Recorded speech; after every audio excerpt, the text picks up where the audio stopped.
ਬਿਸਮਿਲ੍ਲਾਹਿਰਰਹਿਮਾਨਿਰਰਹੀਮ। ਇਹ ਨਾ ਪੰਜਾਬ ਦੀ ਆਬਾਦੀ ਦਾ ਮਰਦਮਸ਼ੁਮਾਰੀ ਹੈ 1881 ਤੋਂ ਲੈ ਕੇ 1941 ਤੱਕ, ਜਿਹਦੇ ਵਿੱਚ ਮੁਸਲਮਾਨ ਜਿਹੜੇ ਨੇ ਉਹ ਤੁਸੀਂ ਵੇਖੋ 47% ਤੋਂ ਗਏ ਨੇ 53% ਤੇ, ਹਿੰਦੂ 43% ਤੋਂ 29% ਰਹਿ ਗਏ ਨੇ, ਸਿੱਖ 8.2 ਤੋਂ 14.9 ਹੋ ਗਏ ਨੇ। ਇਹਦੇ ਵਿੱਚ ਜਿਹੜਾ 1900 ਕੀ ਨਾਂ ਹੈ 1 ਤੋਂ 11 ਦੇ ਦਰਮਿਆਨ ਤੁਸੀਂ ਵੇਖੋਗੇ ਹਿੰਦੂ ਜਿਹੜੀ ਪਾਪੂਲੇਸ਼ਨ ਹੈ 5.5 ਘਟੀ ਹੈ 5, ਤੇ ਉਹਦੇ ਮੁਕਾਬਲੇ ਉਹਦੇ ਸਿੱਖ ਜਿਹੜੇ ਨੇ 3.5 ਅਚਾਨਕ ਵਧੇ ਨੇ।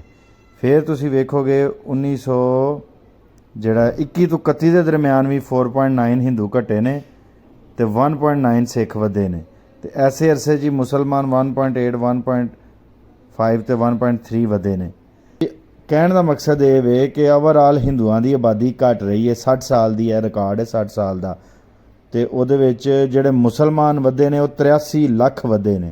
ਮੁਸਲਮਾਨਾਂ ਦੀ ਆਬਾਦੀ 1881 'ਚ 99 ਲੱਖ ਸੀ, ਉਹ ਹੋ ਗਈ 1 ਕਰੋੜ ਤੇ 82 ਲੱਖ, ਟੋਟਲ 83 ਵਧੇ। ਸਿੱਖ 17 ਲੱਖ ਤੋਂ ਟੁਰ ਗਏ 51 ਲੱਖ ਤੇ 34 ਲੱਖ ਵਧੇ। ਹਿੰਦੂ ਜਿਹੜੇ ਨੇ ਉਹਨਾਂ ਦੀ 99 ਲੱਖ ਆਬਾਦੀ ਸੀ, ਉਹਦੇ 91 ਲੱਖ ਸੀ, ਉਹ 99 ਲੱਖ ਹੋਈ। ਹਿੰਦੂ ਸਿਰਫ 8 ਲੱਖ ਵਧੇ ਨੇ, ਯਾਨੀ ਬਹੁਤ ਜ਼ਿਆਦਾ ਉਹਨਾਂ ਦੀ ਘਟੀ ਹੈ। 60 ਸਾਲਾਂ 'ਚ ਸਿਰਫ 8 ਲੱਖ ਵਧਣਾ ਕੋਈ ਨਹੀਂ। ਉਹ ਜਿਹੜੀ ਹਿੰਦੂ ਅੱਧੇ ਜ਼ਿਆਦਾਤਰ ਹਿੰਦੂ ਸਿੱਖ ਹੋ ਗਏ, ਬਹੁਤ ਸਾਰੇ ਹਿੰਦੂ ਮੁਸਲਮਾਨ ਵੀ ਹੋਏ, ਲੇਕਿਨ ਮੁਸਲਮਾਨਾਂ ਦੀ ਪਰਸੈਂਟੇਜ ਤੁਸੀਂ ਜੇ ਆਬਾਦੀ ਤੁਸੀਂ ਵੇਖੋ ਨਾ, ਮੁਸਲਮਾਨਾਂ ਦੀ ਵਧੀ ਹੈ 5.6%, ਉਹਦੇ ਮੁਕਾਬਲੇ ਸਿੱਖਾਂ ਦੀ ਜਿਹੜੀ ਹੈ 6.7% ਵਧੀ ਹੈ। ਲੇਕਿਨ ਮੁਸਲਮਾਨਾਂ ਦੀ ਕਿਉਂਕਿ ਆਬਾਦੀ ਬਹੁਤ ਜ਼ਿਆਦਾ ਸੀ, ਉਹਨਾਂ ਦੀ 1% ਸਿੱਖਾਂ ਤੋਂ ਤਕਰੀਬਨ ਘੱਟ ਵਧੀ ਹੈ, ਲੇਕਿਨ ਫਿਰ ਵੀ ਉਹ 83 ਲੱਖ ਵਧੀ ਹੈ। ਤੇ ਇਹ ਤੇ ਮੇਰੇ ਕੋਲ ਹੈ ਨਾ ਰਿਕਾਰਡ, ਤੇ ਇਹ ਤੇ ਕਾਂਗਰਸ ਕੋਲ ਵੀ ਰਿਕਾਰਡ ਹੋਣਾ ਹੈ। ਐਵੇਂ ਤੇ ਨਹੀਂ ਸਾਨੂੰ ਆਉਂਦੇ ਕਿ ਪੰਜਾਬ ਹਰ ਕੀਮਤ 'ਚ ਤਕਸੀਮ ਕਰਨਾ ਹੈ।